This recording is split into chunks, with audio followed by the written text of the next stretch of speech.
Good morning, welcome to online class. आज हम जिस टॉपिक के बारे में यहाँ पे डिस्कस करेंगे लेसन 6 और टॉपिक है ट्रायंगल, त्रिभुज। जैसे कि आप लोग जानते हैं कि त्रिभुज की जो डेफिनेशन होता है, तीनों भुजाओं से घिरी हुई आकृति को त्रिभुज कहते हैं। जैसे इस फिगर में देखिए, यहाँ पे बताया गया है, इस सामने एक ट्रायंगल बनी हुई है ABC। ये ट्रायंगल है, इसमें 3 साइड्स हैं और इसमें एंगल भी 3 होंगे, एंगल A, एंगल B और एंगल C। और इसमें जो साइड है वो साइड जो है ये दिए गए हैं। ये साइड एक AB, दूसरी साइड BC, तीसरी साइड CA।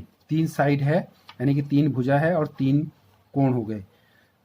तो तीनों भुजाओं से घिरी हुई आकृति को त्रिभुज कहते हैं, जिसमें 3 कोण होते हैं, 3 भुजाएं होती है। परंतु हम यहाँ पे त्रिभुज की जो त्रिभुज के बारे में जो हम पढ़ेंगे वो त्रिभुज की समरूपता के आधार पर पढ़ेंगे कि त्रिभुज की समरूपता किसे कहते हैं। सिमिलरिटी ऑफ ट्रायंगल के बारे में पढ़ेंगे हम। तो इसके लिए सबसे पहले हमें ये देखना पड़ेगा कि समरूपता क्या है। समरूपता की जो है डेफिनेशन यहाँ पे हम डिफाइन करेंगे कि समरूपता होती क्या है। तो उसके लिए सबसे पहले हम समरूपता की अवधारणा को, यानी कंसेप्ट ऑफ सिमिलरिटी को क्लियर करेंगे। तो जैसे कि हम यहाँ पे कुछ अलग अलग प्रकार के फिगर्स के बारे में डिस्कस करेंगे। जैसे कि सपोज मेरे सामने यहाँ पे 2 कॉइन रखी गई है। देखिए, यहाँ 1-1 रुपये के 2 कॉइन रखी गई है। इस कॉइन को अगर हम गौर से देखें, उसके पश्चात हम जो है, इसके बाद ये कॉइन जो है 1-1 रुपये के 2 कॉइन रखे गए हैं। तो इसमें हम क्या देख रहे हैं कि अगर एक कॉइन को दूसरे कॉइन के ऊपर हम अगर रखते हैं तो ये उसके ऊपर पूरा इसको कवर्ड कर रहा है, यानी कि हमें दूसरा वाला जो है कॉइन दिखाई नहीं दे रहा है। देखिए, यहाँ पे एक कॉइन जो है दूसरे कॉइन को पूरा कवर कर दे रहा है, यानी कि ढक दे रहा है। तो कॉइन वाला केसेस हमने यहाँ पे देख ली। फिर इसी प्रकार हम 2 अलग अलग प्रकार के मोबाइल लेते हैं। एक देखिए, इस प्रकार से एक छोटा मोबाइल है और इसी प्रकार हम एक दूसरा मोबाइल लेते हैं जो कि बड़े आकार का है। इस प्रकार से एक बड़ा आकार का जो दूसरा मोबाइल लेके रखते हैं। देखिए, आपके सामने यहाँ पे 2 मोबाइल है। 2 मोबाइल को हम देख रहे हैं। यहाँ पे देखिए 2 अलग अलग प्रकार के मोबाइल है। तो 2 सेम मोबाइल है, 2 अलग अलग प्रकार के यहाँ मोबाइल है, परंतु उनकी जो एक रूपता एक जैसे है, देखने में एक जैसे लग रहा है। परंतु अगर हम इस मोबाइल को अगर हम इसके ऊपर दूसरे मोबाइल रखते हैं, एक मोबाइल के ऊपर अगर हम दूसरे मोबाइल को रखते हैं, तो देख रहे हैं कि ये मोबाइल एक दूसरे को नहीं ढक पा रही है। ये दूसरी कंडीशन आ गई हमारे पास। एक रूपता वाले, यानी कि एक जैसे लगने वाले 2 मोबाइल जो हम एक दूसरे को रख रहे हैं तो ढक नहीं कर रहे, एक दूसरे को नहीं ढक पा रहे, कवर नहीं कर पा रहे हैं। इसी प्रकार हम तीसरा कंडीशन लाते हैं, 2 अलग अलग प्रकार के यहाँ पे एक डिब्बे लाते हैं, नारियल के डिब्बे लाते हैं। देखिए, इसमें जो कोकोनट ऑयल है, इस प्रकार देख रहे हैं आप, 2 अलग अलग प्रकार के यहाँ पे एक नारियल के डिब्बे रखे हुए हैं। देखिए, एक नारियल का डिब्बा ये है हमारे पास, एक ही है, और दूसरा एक छोटा ये है। तो 2 अलग अलग प्रकार के नारियल के डिब्बे हैं जो कि हमारे सामने रखे गए हैं। तो देख रहे हैं कि एक छोटा है, एक बड़ा है, परंतु देखने में एक जैसे हैं। ये देखिए, दोनों देखने में एक जैसे लग रहा है, एक जैसा, परंतु एक छोटा एक बड़ा है।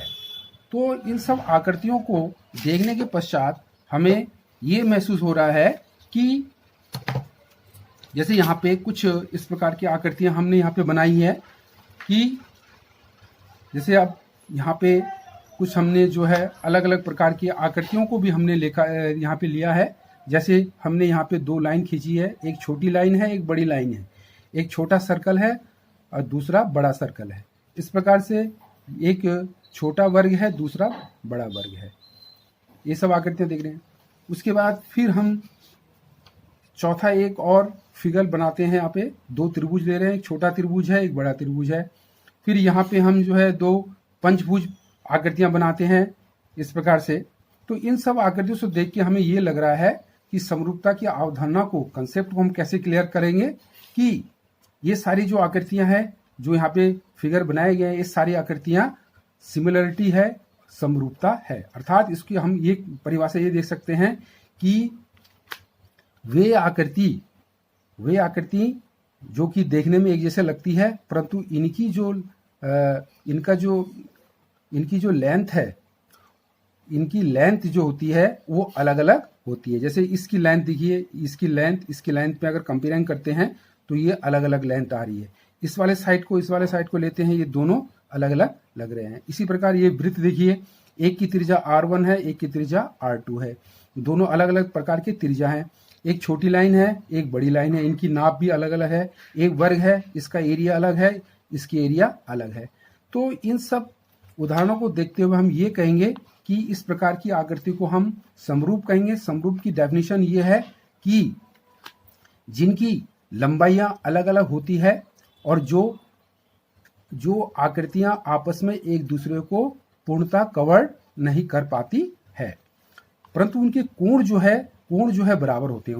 उनके जो कोण होते हैं वो बराबर होते हैं। जैसे कि ये वाला, इसका जो ये कोना यानी कि कोण इस कोण के बराबर होगा, ये कोण इस कोण के बराबर होगा, ये कोण इस कोण के बराबर होगा।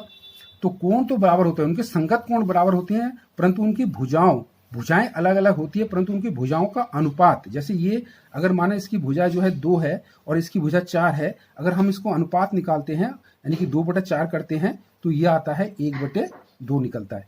ये 1/2 निकलता है।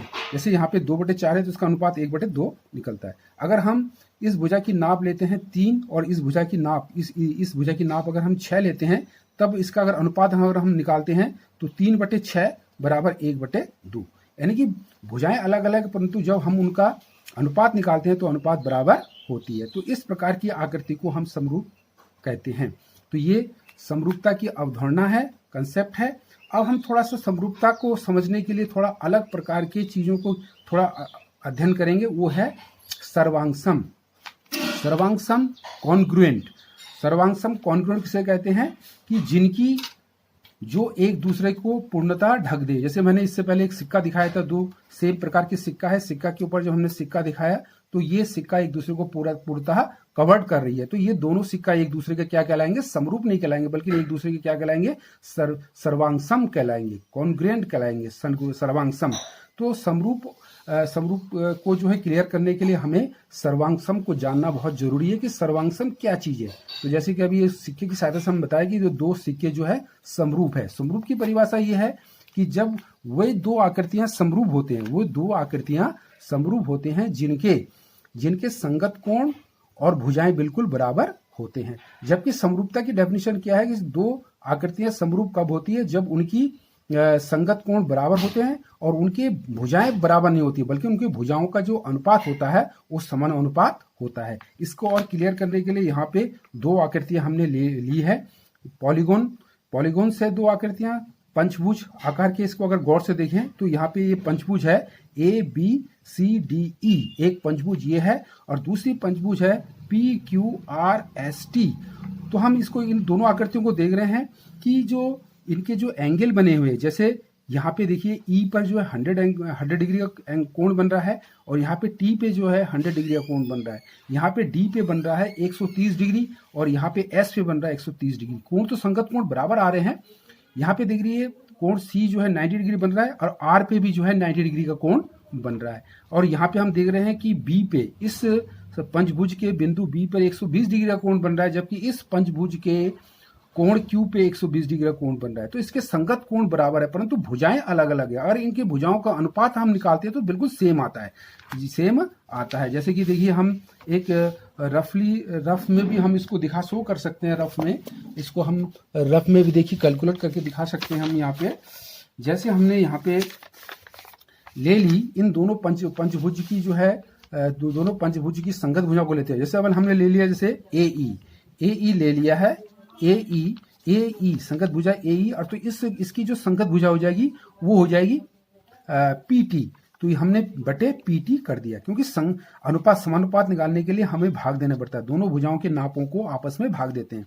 तो जैसे AB की जो नाप है वो 3 है और इधर इसकी जो संगत भुजा है PT, इसकी नाप है 2.5। तो हल करते हैं। देखिए ये जब ये दशमलव हटेगा तो ऊपर 30 हो जाएगा, नीचे 25 हो जाएगा, ये 25। तो जब हम इसको काटते हैं, देखिए ये 5 से कट रहा है, 5 6 30 और 5 5 25 हो जाएगा। तो देखिए 6/5 आया। क्या इसके जो है संगत भुजाओं, अन्य संगत भुजाओं का अनुपात भी 6/5 आ रहा है कि नहीं, इसकी पुष्टि करने के लिए देखिए आइए हम यहाँ पे देखते हैं कि जैसे हमने भुजा ले लिया है CD भुजा ले ली है, CD भुजा, देखिए यहाँ पे जो भुजा है ये भुजा CD है, इस भुजा को लिया हमने CD भुजा जो है 18 है, जबकि यहाँ पे जो दूसरी भुजा है RS लेते हैं बटे RS, तो CD भुजा जो है 18 है और RS भुजा जो है 15 है। तो हम इसको काटते हैं, देखते हैं कि 6/5 आ रहा है कि नहीं। 3 से काट रहे हैं, 3 6 18, 3 5 15, देखिए 6/5 आ रहा है। तो इस प्रकार से हम भुजाओं का समानुपात निकालते हैं। तो समरूप की जो खास विशेषता है कि संगत कोण बराबर होने के साथ साथ उनके भुजाओं का अनुपात भी समानुपात होता है, जो कि इन फिगर की सहायता से हमें मालूम हो रहा है। तो ये सारी चीजें, अब इस पे जो है समरूपता की अवधारणा को व्यक्त करते हुए इस पे हम जो है कुछ आधारित इसकी परिभाषा हम बना सकते हैं कि जैसे दिए गए चित्र में दो रेखाखंड, जैसे यहाँ पे देखिए दो चित्र बने गए हैं, तो इस दिए चित्र में दो रेखाखंड समरूप है, परंतु वे सर्वांग समता कॉन्ग्रुएंट नहीं हो सकते हैं। ये दोनों जो रेखाएं हैं समरूप तो जरूर है, क्योंकि इनकी नापें अलग अलग है, परंतु इनकी भुजाओं का जो अनुपात है यानी कि वो सेम आएगा। माना सपोज कर दीजिए इसका अगर इस भुजा का अनुपात अगर 4 है और इसका 6 है, तो देखिए क्या आ जाएगा 1/4 मतलब 1 2 दूना 4 2 3 6 2:3 आएगा इसकी भुजाओं का अनुपात। ये अलग अलग नाप के हैं, तो इसको हम समरूप कहेंगे। जबकि अगर ये दोनों रेखाखंड अगर सर्वांग समता कब होते हैं, जब दोनों की जो है दोनों रेखा की लंबाई समान होती है, दोनों रेखाओं की लंबाई समान होती है। इधर देखिए दो वृत्त हैं, ये दोनों वृत्त भी समरूप है क्योंकि इनकी त्रिज्याएं अलग अलग है, तो इसलिए हम इसे समरूप जरूर कहेंगे, मगर ये सर्वांगसम नहीं है। इसी प्रकार ये दो वर्ग है, दो वर्ग भी जो है समरूप है। दोनों जो यहाँ पे जो वर्ग है वो समरूप है, परंतु उनकी सर्वांग समता नहीं है क्योंकि इनकी एरिया अलग अलग, इनकी नाप अलग अलग है। इसी प्रकार दो त्रिभुज है, ये त्रिभुज भी समरूप है। जैसे मैंने आपका अनुपात निकाल के देखा कि इनका अनुपात बराबर आ रहा है, तो ये दोनों त्रिभुज समरूप है, परंतु ये सर्वांगसम नहीं है। फिर इसके तो अभी आपकी दोनों भुजाओं की, इन दोनों पंचभुजाओं की पुष्टि हमने कर दी है। तो इन सब चीजों को देखते हुए ये सब अवधारणा यहाँ पे बताई गई है, दिखाई गई है। अब जो है अगर हम स्पेशली ये दो पंचभुज जो है समरूप कब होंगे, ये दो पंचभुज जो है समरूप कब होंगे, तो उसके लिए जो है तरीका यही है कि मैंने जैसे अभी आपको स्पष्ट करके बताया कि इनके संगत कोण बराबर है, इनके संगत कोण बिल्कुल बराबर आ रहा है, संगत कोण बराबर आ रहा है, और उनके संगत भुजाओं का अनुपात भी समानुपात आ रहा है। तो इसी के आधार पे यहाँ पे हम जो है कुछ और लेते हैं, तो इस फिगर के आधार पे हम इसे इस प्रकार से लिख सकते हैं कि जो यहाँ पे दो पंचभुज है और दो पंचभुज, जैसे मैंने अभी आपको दिखाया था, उन पंचभुजों के संगत भुजाओं को हम ऐसे इस प्रकार से लिख देते हैं। पहले पंचभुज की भुजा बटे दूसरे पंचभुज की भुजा, ये दोनों संगत भुजाएं, BC बटे QR, CD बटे RS बराबर DE बटे ST बराबर EA बटे TP हो जाएगा। तो जब इनकी संगत भुजाएं हम देख रहे हैं कि इनकी सबकी संगत भुजाएं एक जैसे आ रही है, उस अचर को हमने मान लिया है K, मान लिया माना इनकी सबकी जो है संगत भुजाओं का जो अनुपात है, समानुपात क्या आ रहा है, K आ रहा है, इक्वल आ रहा है, K बिल्कुल बराबर आ रहा है। तो इसके आधार पर हम कह सकते हैं कि ABCD जो पंचभुज है और PQRST ABCDE पंचभुज और PQRST पंचभुज दोनों क्या है, समरूप है। देखिए समरूप का सिंबल है, ये जो है समरूप की जो है संकेत है, हम इसको इस तरह से लिखते हैं, इस प्रकार लिखते हैं, ये समरूप का जो है निर्देश है।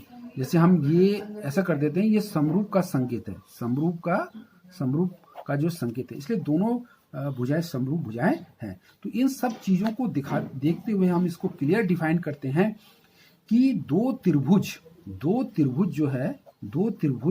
इस प्रकार से दो बड़े बड़े त्रिभुज जो है, दो त्रिभुज समरूप कब होंगे, जब उनके संगत कोण, यानी कि ये वाला कोण इसका संगत कोण ये होगा, इसका संगत कोण ये होगा, इसका संगत कोण ये होगा, ये संगत कोण क्या होंगे, बराबर होंगे, और साथ ही उनके संगत भुजाएं, ये भुजा और इस भुजा, संगत भुजाओं का अनुपात, संगत भुजा ये भुजा बटे ये भुजा, ये भुजा बटे ये भुजा, ये भुजा बटे ये भुजा, उनके संगत भुजाओं का अनुपात समानुपात होता है, तो इन परिभाषाओं को देखकर हम समरूप उनको कहेंगे। अब अगला है हमारा कुछ गृह कार्य दिया जा रहा है। आप समरूप को अच्छी भली भांति समझ गए होंगे, तो इस प्रकार से कुछ यहाँ पे आपको एग्जाम्पल दिए गए हैं, कुछ आपको गृह कार्य के लिए दिए गए शब्दों को चुनकर खाली जगह को भरो। सभी वृत्त हैं डैश डैश सर्वांगसम समरूप। दूसरा, सभी वर्ग होते हैं समरूप या सर्वांगसम, इनमें से आप चूज करके यहाँ पे भरेंगे। तीसरा, सभी डैश त्रिभुज समरूप होते हैं समबाहु या समद्विबाहु। चौथा क्वेश्चन है, दो त्रिभुज समरूप होते हैं जब उनके संगत कोण डैश डैश, इनमें से छांट के आपने लिखना है। पांचवा है, दो त्रिभुज समरूप होते हैं जब उनके संगत भुजाएं डैश डैश, यानी कि इनसे छांट के आप यहाँ पे लिखेंगे। यदि दो पंचभुज समरूप हो तो पहला पॉइंट दिया गया उनके संगत कोण कैसे होते हैं, दूसरा दिया गया उनके संगत भुजाएं कैसे होते हैं, डैश करके लिखा हुआ, तो इन दोनों की सहायता से आप यहाँ पे भरेंगे। Okay, thanks.